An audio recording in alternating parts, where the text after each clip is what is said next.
Fashion केवल परिधान तक ही सीमित नहीं, बल्कि वो रहन सहन, चाल ढाल, बोलचाल, लोक व्यवहार, मेकअप, फिनिशिंग आदि रूपों में फैला हुआ है। इसी कड़ी में नोएडा स्थित मारवा स्टूडियो में 3 दिवसीय 10वें ग्लोबल लिटरेरी फेस्टिवल नोएडा 2024 के तीसरे दिन के तीसरे सत्र में फैशन शो का भव्य आयोजन किया गया। द्वीप प्रज्वलन के साथ कार्यक्रम की शुरुआत की गई। कार्यक्रम में doctor Sandeep Marwah, festival president and chancellor AAFT university of media and arts, Ali Achoui ambassador of Algeria, doctor Pankaj KP Shreyaskar, deputy director general PIMD, ministry of statistics and programme implementation मौजूद रहे। कार्यक्रम में बुके भेंट कर अतिथिगण का स्वागत किया गया। कार्यक्रम में ज्योति सैनी सिद्दीकी द्वारा डिजाइन की गई coffee table book creativity in depth art illuminates lives का विमोचन किया गया। फैशन शो में भारतीय संस्कृति को बहुत ही खूबसूरत तरीके से पेश किया गया, जिसमें मॉडल्स ने भारत के अलग अलग राज्यों की प्रसिद्ध पोशाक को पहनकर और हाथों में किताब लेकर रैंप पर खूबसूरती और टैलेंट का जलवा बिखेरा, जिससे सभी गेस्ट और स्टूडेंट्स बहुत प्रभावित हुए और खूब वाहवाही की। Doctor Sandeep Marwah, festival president and chancellor AAFT university of media and arts ने सभी लोगों का शुक्रिया किया और कहा, मुझे स्टूडेंट्स की मेहनत देखकर बहुत खुशी हो रही है। फैशन डिज़ाइन कपड़ों और एक्सेसरीज पर डिज़ाइन और सौंदर्य को साकार करने की कला है। फैशन शो लोगों के बीच रुचि बनाने और उनके बीच नए आगमन के बारे में जागरूकता फैलाने में मदद करता है। 3 दिन के कार्यक्रम के बाद संदीप मारवा ने कहा, कार्यक्रम काफ़ी सफल रहा, 76 देश इसमें शामिल रहे। इस कार्यक्रम को सफल बनाने के लिए सभी गेस्ट, फैकल्टी मेंबर, मीडिया सभी का धन्यवाद किया। कार्यक्रम में उपस्थित अतिथिगण को डॉक्टर संदीप मारवा द्वारा फेस्टिवल मोमेंटो देकर सम्मानित किया गया। Wonderful. I'm very happy to be here. It's every time proud and honored to be here in Marwa Studio in different activities. And today I have seen many wonderful things, mixing between food, outfits, literature. Everything is good. I think you are doing very good job and very well job, and you are contributing to enhance the relation between different countries. Thank you. I am from Algeria, and I hope that this cooperation between Algeria and India in the culture will be continued. Thank you very much. It was a wonderful evening coming here.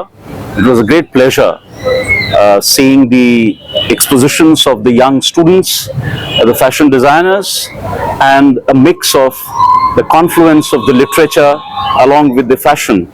It was a wonderful memory to carry with me for the longer period of time, because I think it was a great innovation to have mixed the literary expositions along with the contours of the fashion, and I think these innovations must be appreciated and must be practiced much more in future.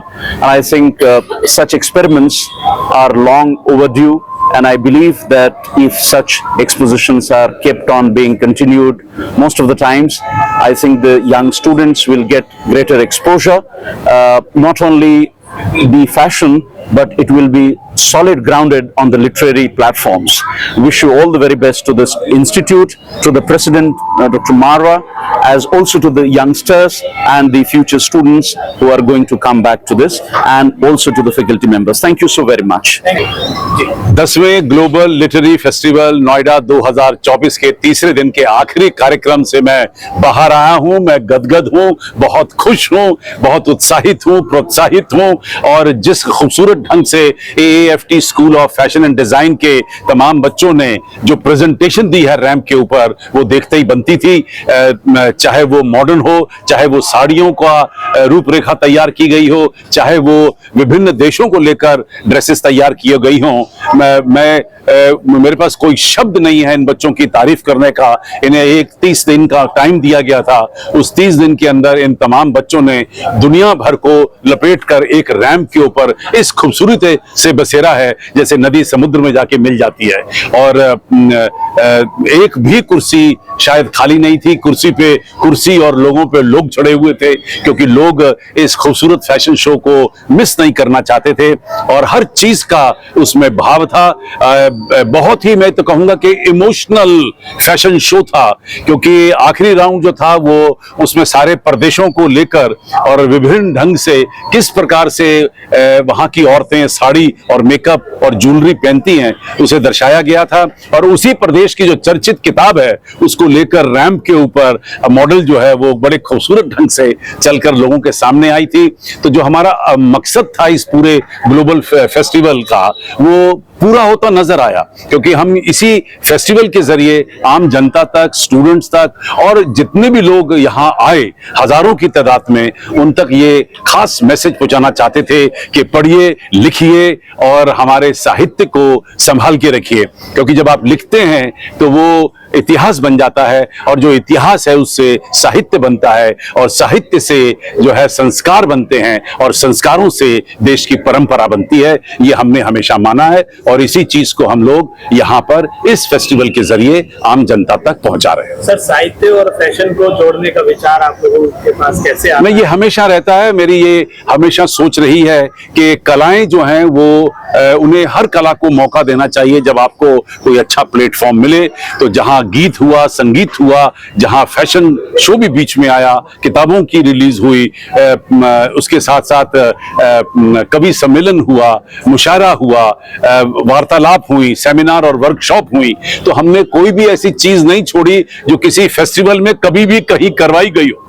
और शायद यही वजह है कि ये festival अब बाकी फेस्टिवलों से बिल्कुल अलग है और अब तक तांता लगा है। अब तो हम लोगों के हाथ जोड़ रहे हैं कि फेस्टिवल खत्म हो चुका है, लेकिन लोग मानने को तैयार नहीं।